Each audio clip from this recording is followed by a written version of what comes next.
My name is Rhiannon Evans and I'm chair of the Oxton Society. I have to say, this is one of the most thrilling experiences I've had since I've been chair of the Society. This plaque to Brigadier Sir Philip John Denton Toosey is the first of 3 or 4 blue plaques that we're going to award over the next 18 months. It's obviously really important that this one is of somebody so well known.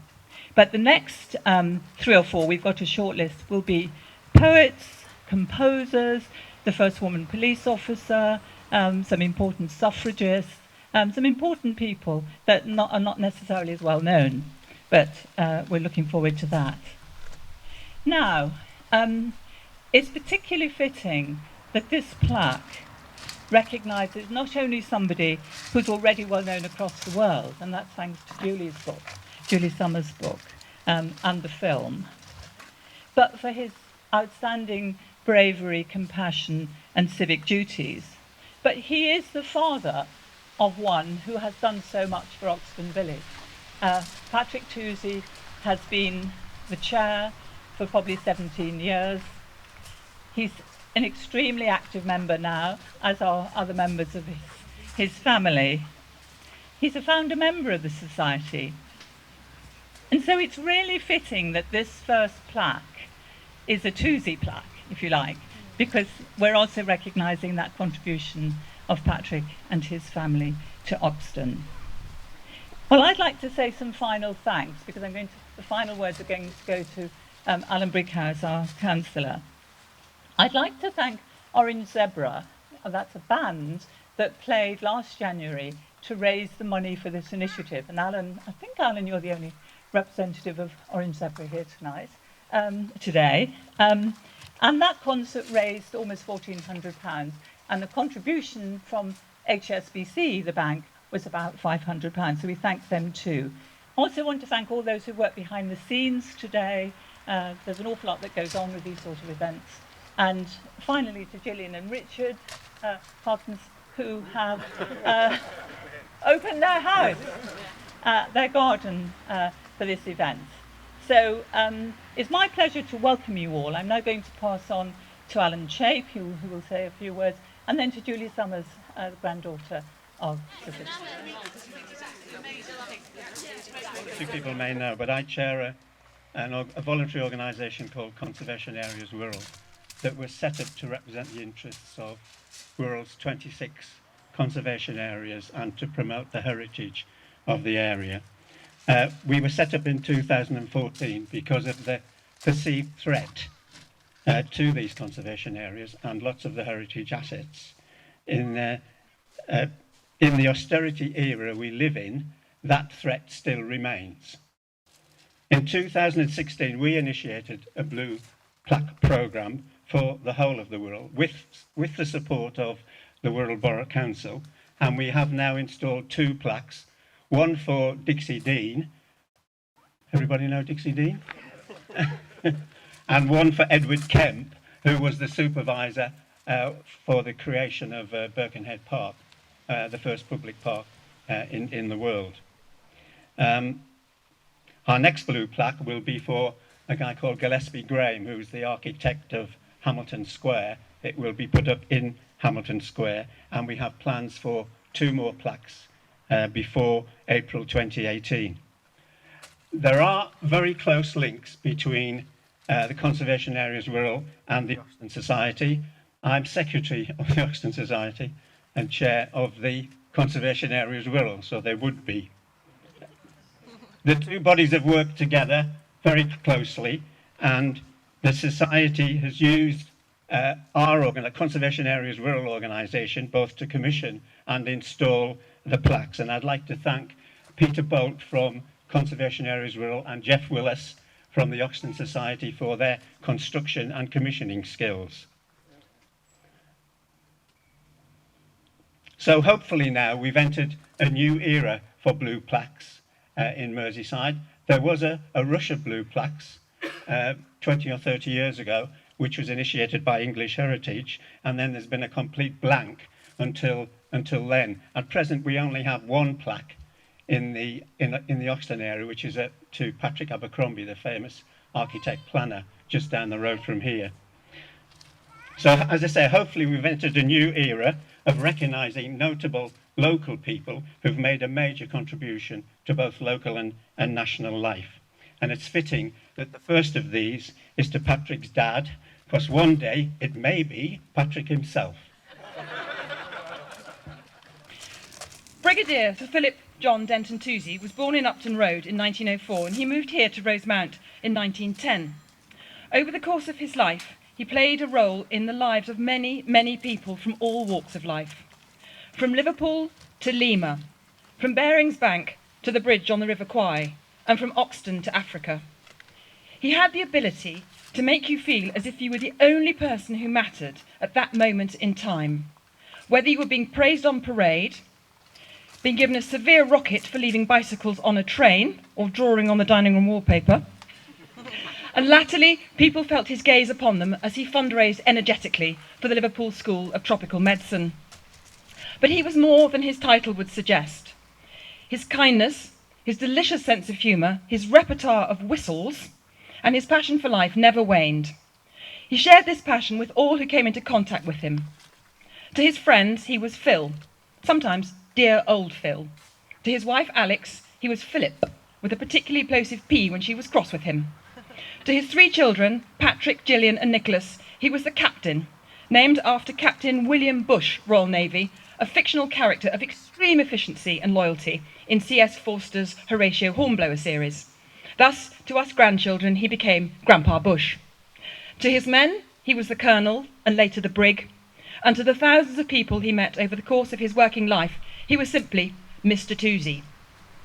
But to one man, he was a figure of such significance that he changed the course of this man's life. Sergeant Major Teru Saito was second in command at Tamakan in Thailand when Colonel Toosey and his men marched into the bridge camp on the River Kwai, whistling the tune of Colonel Bogey. Saito was a regular army officer from the Imperial Japanese Army, and although his methods of discipline were brutal, Toosey always said that Saito knew how to handle men, and there formed an unlikely bond between the two of them, based on mutual respect. Toosey wrung concessions out of Saito for his men, such as rest or Yazime days, a canteen, and the right to discipline his own men rather than leave that to the Japanese. In return, he agreed to keep the camp clean and morale high, which in itself saved hundreds of lives. In 1943, Toosey was involved in a plot to help 2 officers and 7 soldiers escape from Tamakan camp. The men were all captured and executed. Toosey told Saito that only he had known of the escape plan, and as such he was subjected to a severe beating and was forced to stand to attention for 24 hours in the tropical heat, a humiliation initiated by Saito as a way to show the Kempi Tai, the Japanese equivalent of the Gestapo, that he had dealt with the situation. Saito's actions undoubtedly saved Toosey from an even more unpleasant fate. At the end of the war, when Toosey was asked to help screen the Japanese and Korean guards for war crimes, he told the investigators that Saito should be set free. This made an enormous impression on the Japanese. In 1974, he wrote to Toosey, "For a long period of time, I have been harbouring the wish to meet you and express my thanks to you. I especially remember in 1945, when the war ended and when our situations were completely reversed. I was gravely shocked and delighted when you came to shake me by the hand, as only day before you were prisoner. You exchanged friendly words with me, and I discovered what a great man you were. Even after winning, you were not arrogant or proud. You were the type of man who is a real bridge over the battlefield." A decade later, in what would have been Toosey's 80th year, Saito came to Britain at the invitation of Professor Peter Davis, Toosey's first biographer. They visited the grave in Landican Cemetery, and Saito expressed surprise that there was no great monument, but a simple headstone. He asked to spend a few moments at the grave to say a prayer, for he had converted to Christianity after the war. Later that afternoon, he came here to tea with Patrick and Penny and saw 20 Rosemount. He returned to Thailand, and he wrote to Peter, "I feel very fine because I finished my own strong duty. One thing I regret, I could not visit Mr. Philip Toosey when he was alive. He showed me what a human being should be. He changed the philosophy of my life." Thank you. Splendid family turnout, and secondly, to have on parade two of his fellow guests of the Japanese, Gus Ancorn and Maurice Naylor, both of whom were in the same camp as Colonel Toosey for part of their internment. Can I now ask Gus and Maurice to step forward to the plaque, and Maurice to repeat his efforts in Liverpool some years ago. Then he unveiled a plaque at the pier head with the names of all the ships that had brought the Far East prisoners back home to Liverpool. And now this time, the plaque involves my old man. Thank you. Thank you for inviting us all to this rather special occasion. For Fergus and Ancorn and myself, it brings back many memories. These memories recall the time between 1942 and 1945, when we were both unwilling guests of the Japanese on the Siam-Burma Railway. Both of us spent a considerable amount of time in the same camp as Colonel Toosey.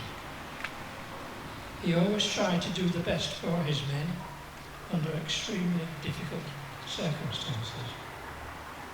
Therefore, it gives me great pleasure that a blue plaque has been erected at the house where he lived in Oxton for 22 years. And so Fergus and I are very happy now to unveil that plaque.